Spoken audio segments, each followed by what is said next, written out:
Bueno, bienvenidos a la segunda sesión de Kant, después de esta primera sesión introductoria en la que hemos leído qué es la ilustración y que os vuelvo a recordar como lema fundamental de la ilustración y que creo que de toda vuestra vida, sapere aude, atrévete a pensar por ti mismo, ¿no? Con este lema inaugura Kant la ilustración. Bien, en esta segunda sesión vamos a empezar con el contexto filosófico de Kant, ¿vale? El debate metafísico moderno. Lo vamos a ver rapidito porque en definitiva es la confrontación entre posturas racionalistas y empiristas, ¿eh? Ya hemos visto el racionalismo, hemos visto el empirismo, por lo tanto tampoco tiene mucho sentido que nos entretengamos mucho en esto, ¿vale? El contexto filosófico en el que Kant desarrolló su pensamiento estuvo marcado por la disputa entre racionalismo y empirismo, dos corrientes filosóficas que ofrecían enfoques opuestos sobre la naturaleza del conocimiento. La primera, el racionalismo. Los racionalistas como Descartes, que es el que vimos, Spinoza, al cual dedicamos media sesión, Leibniz, otra media sesión, sostenían que la razón es la fuente principal del conocimiento y la más segura, ¿vale? Claro, si la razón era la fuente del conocimiento, en la misma línea que Platón, entonces el conocimiento debía estar dentro de nosotros. Había que sacarlo de alguna manera, ¿no? Por lo tanto, todos los racionalistas postulaban la existencia de unas ideas innatas, unas ideas que tenemos todos desde nacimiento, ¿eh? Existen ideas innatas y verdades necesarias que pueden conocerse a priori. Hoy vamos a profundizar un poco en la diferenciación entre a priori y a posteriori, ¿vale? Pero a priori, ya en vuestra mente y para siempre, significa antes de la experiencia, ¿vale? Por ejemplo, las verdades de la matemática, 2 y 2 igual a 4, son verdades a priori en el sentido de que no tengo que ir a la experiencia a comprobarlo, ¿vale? Sin embargo, el tren que para en el Carrús es de color azul, eso no puede ser a priori. O sea, tengo que ir a la experiencia a comprobarlo. Tiene que ser a posteriori de la experiencia, ¿vale? Bien, sin embargo, los racionalistas dicen que existen ideas innatas y verdades a priori que puede conocer la razón independientemente de la experiencia. Según esta perspectiva, la mente posee ciertos principios y conceptos que le permiten conocer la realidad de manera directa. Por ejemplo, para Descartes, recordad que Descartes, con su sola razón, es capaz de llegar al cogito ergo sum, es decir, demostrar el yo, a partir del yo encuentra ideas innatas, y no las puede haber puesto él, que es un ser imperfecto, las tiene que haber puesto dentro de él Dios, un ser perfecto, por lo tanto, demuestra Dios, y a partir de la existencia de Dios, ese Dios no puede ser malo porque sería el diablo, por lo tanto, no va a hacer que yo me esté engañando siempre cuando pienso que existe un mundo exterior. Debe existir también el mundo exterior. Kant, Kant que casualmente empezó diciendo que no admitiría como verdadero nada de lo que se pudiera dudar, acaba demostrando con la sola fuerza de la razón el yo, Dios y el mundo, ¿vale? Que son realmente las tres ideas de la metafísica, ¿vale? Bien, para Descartes la existencia de Dios y las verdades matemáticas eran evidentes a través de la razón pura. Los racionalistas tendían a concebir la metafísica como un sistema de conocimiento necesario y universal, algo similar a la geometría, ¿vale? Bien, por otro lado, dentro del contexto filosófico al que se enfrenta Kant, el empirismo, que es el que acabamos de ver. Los empiristas como Locke, Berkeley, al que no hemos visto, o David Hume, argumentaban que todo conocimiento proviene de la experiencia sensorial, ¿vale? Por ello, para ellos, la mente es como una tabula rasa, ya lo vimos en su día, una tabla rasa, una hoja en blanco, vacía, del nacimiento, que se va rellenando con las impresiones recibidas a través de los sentidos. Y es a partir de estas impresiones, pues que se van generando ideas cada vez más complejas por reflexión o lo que sea. Pero todo proviene de estas primeras impresiones, ¿vale? Por lo tanto, rechazaban las ideas innatas y sostenían que todo conocimiento es a posteriori. Vuelve a aparecer la palabra, ¿vale? Racionalistas, el conocimiento es a priori, independiente de la experiencia, empiristas, todo el conocimiento es a posteriori. ¿Os dais cuenta? Con esta nueva diferenciación que estamos haciendo hoy entre a priori y a posteriori, que va a ser fundamental en Kant, ¿vale? Ok. Es decir, todo conocimiento es dependiente de la experiencia para ellos, a posteriori. Hume, en particular, llevó el empirismo a su conclusión más radical, al cuestionar la noción de causalidad y la existencia de un yo permanente, ¿vale? Bueno, por supuesto, y que podamos conocer a Dios, Lo doy por supuesto ya. Si todo el conocimiento proviene de la experiencia y no podemos tener experiencia de Dios, para Hume no se puede tener conocimiento de Dios, eso es evidente, ¿no? Pero ni siquiera, que es lo importante de Hume, se puede tener conocimiento del yo, ¿vale? Solo hay un conjunto de impresiones, pero no tenemos la sensación empírica del yo. O sea, el yo, ¿cómo se conoce? Lo hueles al yo, lo tocas, lo ves. O sea, ¿cómo se conoce? Dice que solo hay un conjunto de impresiones. Por lo tanto, cuestionó la existencia de un yo permanente, por un lado, y por otro lado, cuestionó la idea de que la causalidad está en la naturaleza. La causalidad se genera en nuestra propia mente, por el hábito y por la costumbre, Ya vimos el experimento el otro día del extraterrestre, que viene y se encuentra un termómetro, y él piensa que es un fotómetro, ¿vale? Bien. Hume sostuvo que nuestras creencias en la causalidad y la existencia de una realidad externa no son resultado de la razón, sino simplemente de la costumbre y el hábito. Bien, el problema de la metafísica. La disputa entre racionalistas y empiristas condujo a una crisis de la metafísica, ¿vale? Empieza a aparecer esta nueva palabra, bueno, que no es nueva, pero que empieza a tener resonancia que hasta ahora no la tenía, ¿vale? La crisis de la metafísica. ¿Por qué una crisis de la metafísica?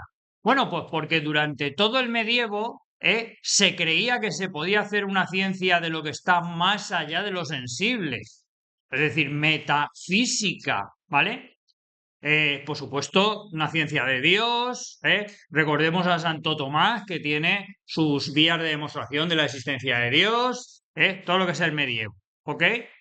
Incluso los racionalistas, como Descartes, llegan a demostrar las tres grandes ideas de la metafísica: Dios, alma y mundo, ¿vale? Sin embargo, los empiristas en este momento dicen que si todo el conocimiento proviene de la experiencia, si el conocimiento no puede traspasar la experiencia, entonces no podemos tener conocimiento de las realidades últimas, ¿vale? ¿Cómo es la realidad?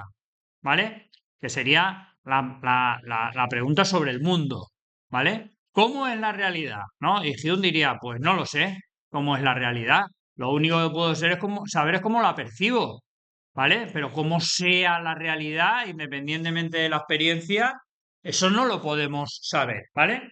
Quiero que nos demos cuenta de lo que está haciendo, lo que ha hecho Hume, al poner el límite del conocimiento en la experiencia sensible, pues entonces no se puede tener ningún tipo de conocimiento de realidades metafísicas, es decir, que están más allá de la experiencia sensible, más allá de la física. Esto condujo a una crisis en la metafísica, la disciplina filosófica que busca comprender la naturaleza última de la realidad. Por un lado, los racionalistas, como Descartes, pretendían construir un sistema metafísico que proporcionara conocimientos ciertos y universales sobre la realidad. Con su razón, Descartes acabó demostrándolo absolutamente todo. Dios, alma y el mundo. Habló sobre cómo era la realidad. ¿Ok? Sin embargo, por otro lado, los empiristas, especialmente Hume, pusieron en duda la posibilidad del conocimiento, señalando que muchas de las afirmaciones de la metafísica carecen de base empírica, es decir, no proceden de los sentidos y por lo tanto no pueden ser verificadas. ¿Sí? ¿Entendemos? Los empiristas tienden más, ya lo vimos, a las ciencias naturales, al método científico, ¿vale? Por ejemplo, imaginar a un empirista, Hume, que le dice Descartes, Dios es no sé qué, y Hume le pregunta, sí, muy bien, Y tú esa afirmación, ¿cómo la puedes verificar? O sea, ¿puedes irte a la experiencia a buscar algo que verifique científicamente tu afirmación? No, pues te lo estás inventando. Ya está. ¿Sí? ¿Lo entendemos? Esta es la postura de Hume. Kant se propuso resolver esta disputa y salvar a la metafísica de su aparente colapso. Por lo que sea, por lo que sea, se ha pensado que la metafísica es importante. Es decir, que los seres humanos reflexionemos en torno a cómo es la realidad, ¿no? En torno a las preguntas últimas de la realidad, eso parece que es importante, ¿no? Y Kant se propone salvarlo. O sea, no puede decir, no puede ser que digamos esto es una tontería, ¿vale? Esto hay que salvarlo, ¿vale? Pero hay que ver cómo se salva. El objetivo de Kant era encontrar un fundamento seguro para el conocimiento, que fuera capaz de superar, bueno, fundamento seguro para el conocimiento, recordemos que es el título del campo temático que estamos tratando, ¿eh? La búsqueda de fundamento seguro para el conocimiento, que fuera capaz de superar, por un lado, el dogmatismo racionalista, que lo demostraba absolutamente todo con la razón, una razón que no tenía límites, ¿vale? Tanto como el escepticismo empirista, ¿no? Que una razón tan sumamente limitada que no puede conocer absolutamente nada, ni yo, ni el mundo, ni Dios, ni nada, ¿vale? Kant pretende superar esto, pretende superar esto. Esta búsqueda lo llevó a desarrollar, como vimos, la filosofía crítica. Ya lo dijimos el otro día, pero lo repito. ¿Qué significa crítica? A partir de ahora ya en vuestra mente, ¿vale? Crítica significa establecer la posibilidad y los límites de algo, ¿vale? Establecer la posibilidad y los límites de algo. Quiero llevar a cabo una crítica de la razón. La obra de Kant, os recuerdo que se llama Crítica de la razón pura, ¿vale? Quiero llevar a cabo una crítica de la razón pura. ¿Qué es una crítica? ¿Vale? Quiero saber cuáles son las posibilidades y límites de la razón pura, ¿vale? Eso que no se había hecho hasta este momento. Utilizábamos nuestra razón, pero sin cuestionarnos hasta dónde puede llegar nuestra razón. ¿Eh? ¿Qué podemos los seres humanos conocer y qué no podemos conocer? Esto es lo que se va a plantear Kant, ¿vale? Establecer qué es lo que podemos conocer y qué es aquello que ya no podemos conocer, ¿vale? Tanto la posibilidad como los límites de la propia razón, ¿vale? Esta búsqueda lo llevó a desarrollar la filosofía crítica, que no consiste en una teoría más sobre la naturaleza del mundo, sino en un examen de las capacidades, es decir, posibilidades y límites de la razón humana. Bien, la filosofía crítica de Kant se presenta como un análisis de las condiciones y los límites del conocimiento humano, como ya hemos dicho. En lugar de preguntar directamente por la naturaleza de la realidad, es decir, ¿cómo es la realidad? Se habían preguntado hasta ahora, ¿vale? Se había preguntado el racionalismo, se habría preguntado el empirismo, ¿eh? Kant va a cambiar la pregunta. ¿Qué podemos conocer de la realidad? Que es una pregunta totalmente diferente, ¿eh? No cómo es la realidad, sino qué podemos conocer nosotros de la realidad, ¿vale? ¿Qué podemos conocer como seres que tenemos nuestra razón? O sea, ¿hasta dónde llega nuestra razón? ¿Vale? Iremos ahondando en esta visión poco a poco, que yo estoy seguro que en este momento nos está costando, pero hay una diferencia entre preguntarse cómo es la realidad y qué puedo conocer yo de la realidad, ¿vale? Bien, su respuesta a esta cuestión transformó la filosofía moderna por completo, como vamos a ver ahora a continuación, al establecer un nuevo marco para comprender la relación entre el sujeto y el objeto del conocimiento. Ahora lo vamos a ver mediante el giro copernicano, ¿vale? Bien, vamos a hacer un poco de filosofía, taller filosófico. Vale, vamos a pensar, vamos a pensar.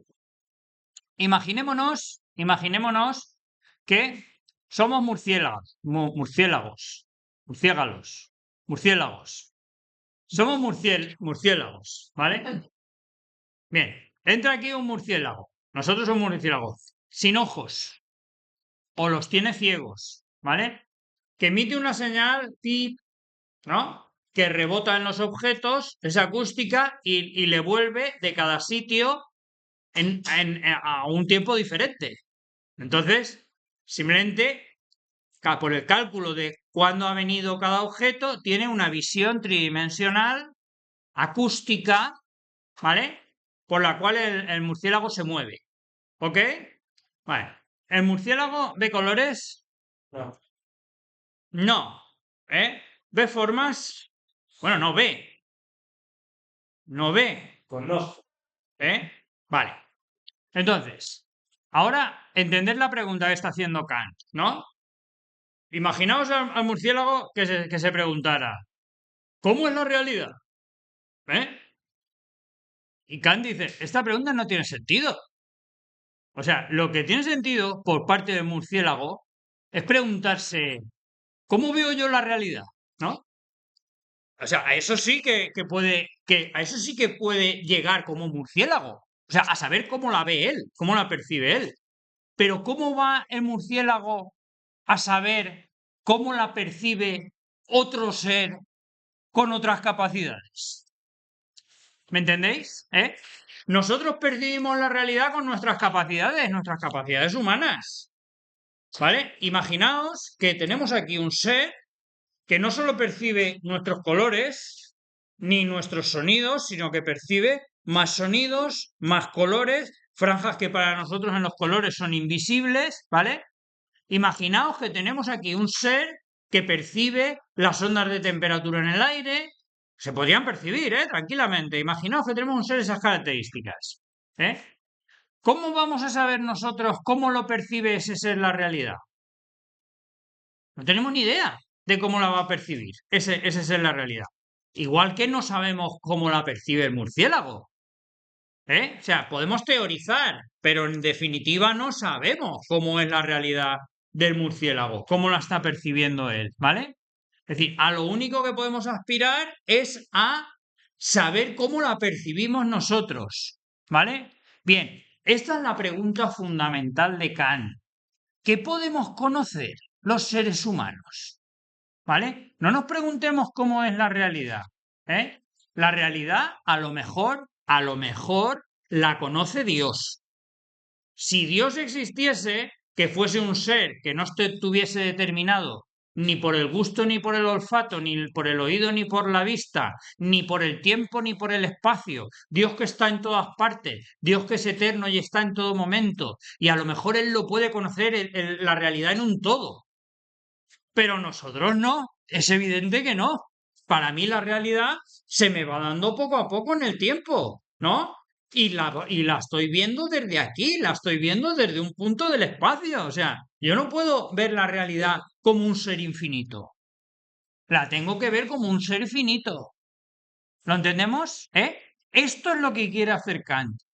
Ver cuáles son las posibilidades de los humanos para conocer y al mismo tiempo ver cuáles son nuestras limitaciones. O sea, ver qué es lo que no podremos conocer nunca jamás.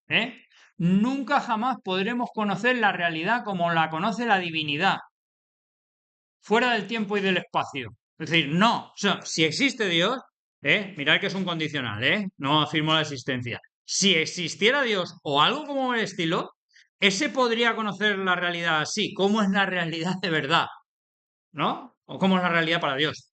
Pero yo no. Yo solo puedo aspirar a saber cómo la veo yo como sujeto. ¿Vale? Lo hemos entendido? Muy bien. A esto se le va a llamar el giro copernicano, ¿vale? ¿Por qué le vamos a llamar el giro copernicano? El giro copernicano, aparecen otros textos como la revolución copernicana. ¿Qué es lo que hizo Copérnico? Copérnico lo que hizo es que en el sistema tolemaico teníamos a la Tierra en el centro del universo y todos dando vueltas alrededor de la Tierra. Y entonces la revolución copernicana lo que hizo es que puso al Sol en el centro y puso a la Tierra a dar vueltas alrededor del Sol. ¿Os acordáis? Bien, esto dice Kant que quiere hacer, pero en teoría del conocimiento. Es decir, o sea, hasta ahora nos habíamos estado preguntando cómo es el estuche, cómo es la mochila, cómo es la habitación, cómo es la realidad, en definitiva. ¿Puedo conocer la esencia? ¿Puedo conocer la apariencia? Siempre nos habíamos preguntado por el objeto, ¿eh? Nuestro conocimiento se tenía que adaptar al objeto. Y ahora Kant lo que quiere hacer es justo lo contrario. Es decir, es el objeto el que se tiene que adaptar a mi forma de conocer. ¿Lo entendemos? Nos vamos a preguntar por el sujeto. ¿Cuáles son mis capacidades de conocer la realidad? ¿Qué más da cómo sea la realidad? No importa cómo sea la realidad. Lo único que importa es qué conocimiento podemos tener de la realidad. O sea, cuáles son nuestras capacidades. Por eso lo llama el giro copernicano, que va a ser fundamental en filosofía. O sea, Kant, por eso decíamos en la presentación anterior que Kant va a cambiar la relación entre sujeto y objeto a partir de ahora en la modernidad. ¿Vale? Hay un antes y un después de Kant, porque le da la vuelta a todo por completo. Por eso se llama giro copernicano. Ya no nos vamos a preguntar por cómo es el mundo, no, sino cómo podemos nosotros conocer el mundo, ¿vale? Nos vamos a preguntar por el sujeto. Bueno, aquí tengo en la presentación, simplemente veis cuando en la presentación de la derecha, ahí hay una representación del sistema solar tolemaico, ¿no? Con la Tierra en el centro, que es la pelotita azul, el Sol dando vueltas alrededor de la Tierra, y para que coincidieran todas las órbitas, pues había que hacer ciclos y epiciclos en todos los planetas, ¿no? Lo que hace Copérnico es poner el Sol en el centro y la Tierra dando vueltas alrededor del Sol como cualquier otro planeta, y efectivamente, pues esto simplifica mucho la comprensión del universo. Lo mismo quiere hacer Kant ahora en epistemología. Bien, Kant introduce lo que él llama el giro copernicano en filosofía. Así como Copérnico propuso, estamos en la presentación, perdón, otra vez, así como Copérnico propuso que la Tierra gira alrededor del Sol y no al revés, Kant sugiere que el conocimiento no se ajusta a los objetos, como pensaban racionalistas y empiristas, sino que es al contrario, son los objetos los que se ajustan al conocimiento. Es decir, la mente humana no es una mera receptora pasiva de datos sensoriales, ¿no? Es decir, los objetos dan los datos y la mente los percibe y percibe la realidad tal como es, que pensarían empiristas y racionalistas. Dice, no, la mente humana lo que hace es que juega un papel activo en la conformación de la propia experiencia, de la propia realidad. Es una realidad para la mente humana, una realidad para los humanos, ¿vale? Es decir, la realidad tal como la conocemos está determinada por nuestra mente. Ahora veremos cuáles son las determinaciones que hace Kant para nuestra mente, ¿vale? Pero quiero que entendamos esto ahora. La realidad no existe o no sabemos si existe.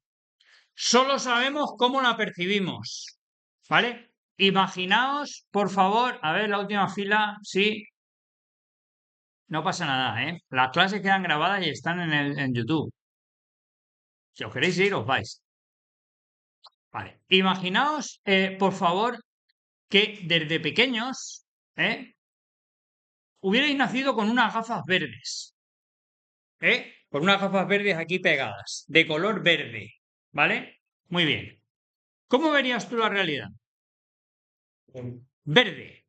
¿La verías verde? O sea, no habría más, y te preguntarías, ¿cómo es la verdadera realidad? Tal cual. Dices, no, no, tú la vas a ver siempre verde, punto. No hay más. Porque esa forma tuya como sujeto hace que para ti la realidad sea verde. Ya está. ¿Vale? No tiene sentido que te preguntes cómo es la realidad independientemente de cómo tú la percibes. No, no, tú no la puedes percibir de otra manera. Es un ejemplo un poco tonto, ¿eh? Ahora veremos de qué nos está hablando Kant. Pero lo que quiero que entendáis ahora Lo que quiero que entendáis ahora no es lo del color verde, o sea, no es que tengamos unas gafas verdes puestas. Lo que quiero que entendáis es esta última frase. La realidad, tal como la conocemos, está determinada por nuestras estructuras cognitivas, por nuestras estructuras de conocimiento, ¿vale? No, esto es la verdadera realidad. No, esto es la realidad para nosotros. O sea, para otro ser, la realidad sería de otra manera. ¿Me entendéis lo que quiero decir con esto? ¿Vale? Los seres humanos no podemos percibir la realidad tal y como es. Por definición, no la podemos percibir. Solo la podemos percibir a través de las gafas verdes. Es decir, solo la podemos percibir como una realidad para humanos. Como una realidad para humanos. ¿Lo hemos pillado todos? ¿Sí? A partir de ahora se acabó lo de la objetividad de la realidad. La realidad, a partir de Kant, siempre va a ser realidad para un sujeto. ¿Vale? No hay una realidad objetiva. De ninguna de las maneras. Kant es el primero que rechaza, ya renuncia directamente a la objetividad del conocimiento. Nunca jamás los humanos vamos a tener objetividad en el conocimiento. Solo vamos a poder tener conocimiento para humanos. ¿Lo entendemos? Nuestras propias estructuras como humanos condicionan la realidad en la que vivimos. ¿Vale? Y ahora veremos cuáles son esas estructuras como humanos, que no son las gafas verdes. Esto era un ejemplo un poco tonto, ¿vale? Pero lo que quiero es que lo entendáis, Nuestras propias estructuras como humanos condicionan absolutamente todo lo que podemos percibir. Bien. En el esquema que tenemos en la pizarra, el giro copernicano. Rechazo de la visión tradicional, ¿vale? ¿Cuál era la visión tradicional? La visión tradicional es que ahí estaba la realidad, ¿no? Y nuestro conocimiento se adecuaba a la realidad, ¿vale? Ahora no, ahora será al contrario. Nosotros somos humanos con limitaciones de humanos y la realidad se ha de adecuar a lo que nosotros podamos conocer. Va a ser una realidad para nosotros, ¿vale? Bien. Kant pensó que en lugar de suponer nuestra mente, que nuestra mente se acomoda a los objetos, deberíamos pensar que son los objetos los que se acomodan a nuestra mente. Es la realidad la que se acomoda a nuestra mente, ¿vale? Pero ¿existe o no existe la realidad? No lo sé. O sea, existe la realidad para mí.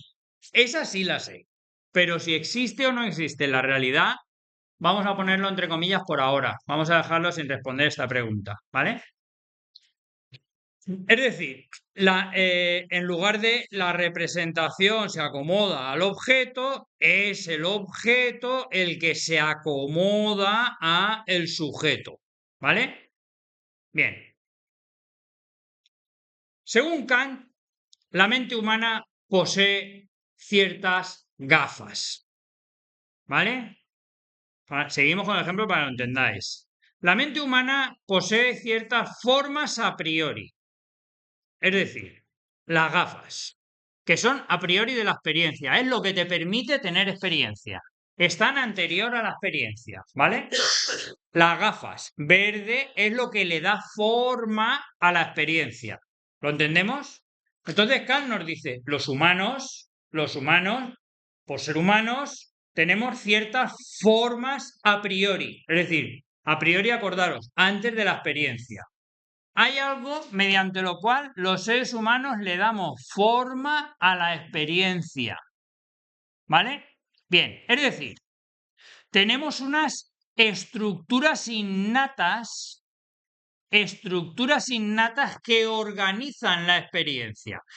Diferencia con el racionalismo, para que no nos liemos. El racionalismo decía que teníamos ideas innatas, es decir, con contenido. Teníamos ciertas ideas. Kant no dice eso. Kant lo que dice es que tenemos ciertas estructuras en la mente para organizar la experiencia, ¿vale? Que son innatas. Todos los seres humanos organizamos la experiencia igual, ¿vale? ¿Y cómo la organizamos? Nos dice que esta forma de organizar experiencias es a nivel de la sensibilidad, cuando yo capto algo, a nivel de la sensibilidad, la forma en la que organizo esa experiencia es el tiempo y el espacio, ¿vale? Es decir, Dios podría captar una experiencia que no tuviera tiempo y no tuviera espacio, pero los humanos, por definición, tenemos que captar las cosas en el tiempo y tenemos que captar las cosas en el espacio. Por lo tanto, nuestra sensibilidad organiza nuestra experiencia del mundo de manera espaciotemporal. ¿Esto ha quedado a todos claro? ¿Todo el mundo tiene claro? Esto es importante además, La forma en la que organizamos los humanos la sensibilidad, es decir, la experiencia humana es espacio-temporal.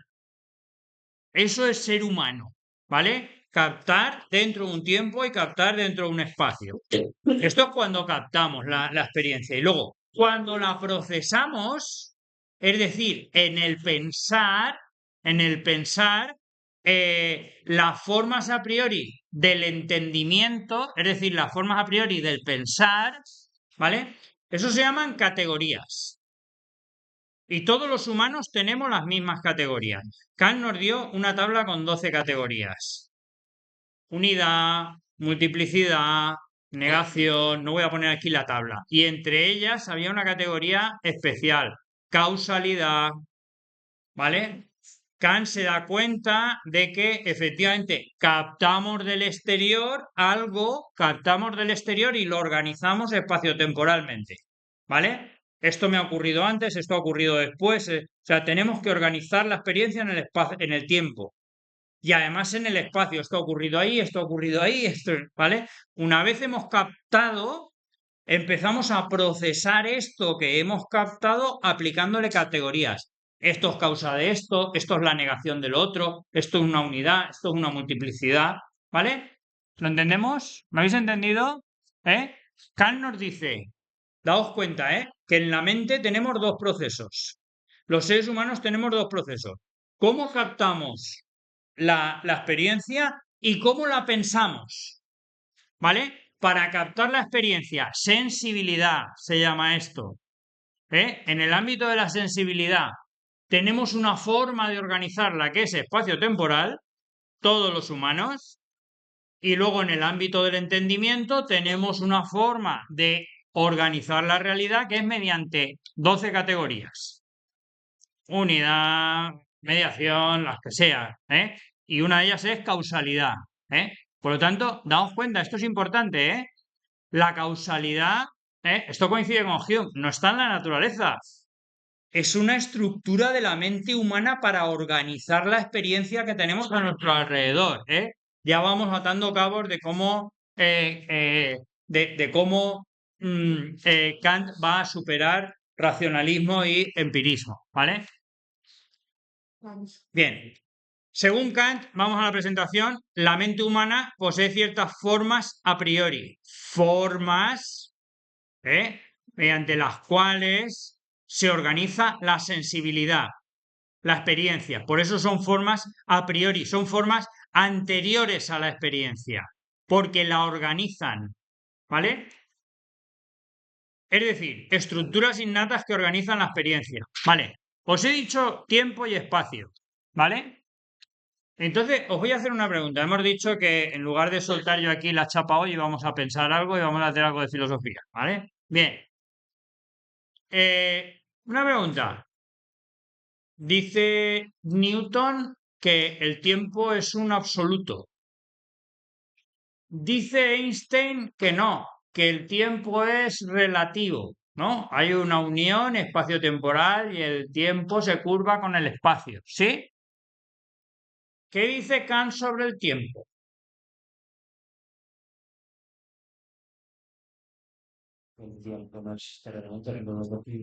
Que el tiempo no existe.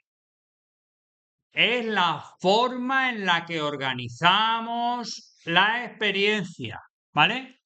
Vamos a ver si es verdad esto. ¿Por qué un segundo mide un segundo?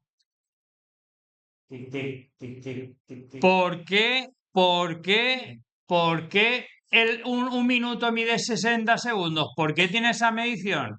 Porque es una forma de intuición, de sensibilidad interna. ¿Cuál es la única referencia interna que tenemos con los ojos cerrados? El latido del corazón. Entonces, respecto de ese, que es el único punto de referencia que tenemos, organizamos absolutamente toda la realidad, ¿vale? Pero daos cuenta, ¿por qué existe un presente, un pasado y un futuro? Dice, pues porque tú lo estás organizando en tu mente, lo que ha pasado antes, lo que ha pasado después, si no sería un caos, ¿vale? Y de la misma manera, el espacio, ¿vale? Es la manera en la que eh, organizamos el mundo exterior, ¿vale? Bien, decime una cosa. ¿El tiempo entonces es a priori o es a posteriori? Posteriori. Es la forma, pues lo pone ahí, ¿no? Es la forma a priori de la sensibilidad, ¿no? Tiempo y espacio. Es lo que nos permite organizar la sensibilidad, ¿vale? Decidme otra cosa, por favor. ¿Qué son las matemáticas? ¿En qué se basan las matemáticas? ¿En qué se basan las matemáticas? No, de resolver problemas, nada. ¿En qué se basan las matemáticas? En los números. Los números que son. ¿Qué son los números? Una sucesión. ¿Sí? ¿Qué está a la base de la sucesión? El tiempo. Y en definitiva, ¿el tiempo qué es? Una forma a priori de la sensibilidad. No está fuera. Igual que las matemáticas tampoco están fuera, ¿no? Las matemáticas dependen de qué? Del concepto de sucesión que depende de nuestro tiempo, que es una estructura interna de nuestra propia mente. ¿Sí o no? Por eso las matemáticas son a priori. 3 y 3 igual a 6 y no te vas a comprobarlo a la experiencia, claro que no. Es a priori. ¿Por qué? Porque depende de la propia forma en la que tu mente organiza la experiencia. ¿Lo veis o no lo veis? ¿Eh? En este punto, Kant es maravilloso, es fantástico. La geometría, la matemática, claro, la matemática, el álgebra, depende del tiempo, como la forma pura a priori de la sensibilidad interna. Pero es que la geometría, ¿vale? ¿Qué es la geometría? La geometría es el espacio, ¿sí? La geometría tiene a su base el espacio, que es la otra forma pura a priori de organizar la experiencia. ¿Lo veis o no lo veis?